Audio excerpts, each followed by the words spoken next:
एबे आसिला वार्ड कथा कहबे एनएससी कथा कहबे पौरांचल एगुड़िकर गोटे लोक आसपे कि लगुच प्रॉक्सी कथा जो कथा कहते महिला मानकर सचेतनता करवा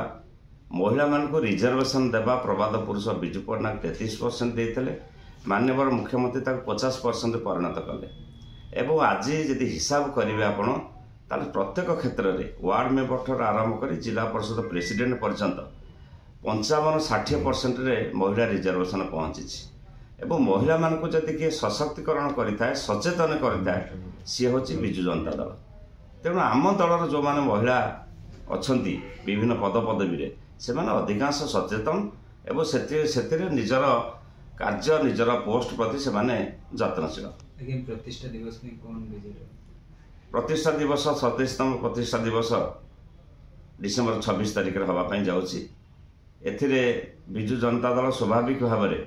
तार राजनीतिक कार्यकलाप सहित सबुठ बेसी प्राधान्य दिए जोटाक सामाजिक कार्यक्रम सब थाए रक्तदान आरंभ कर वृक्षरोपण एवं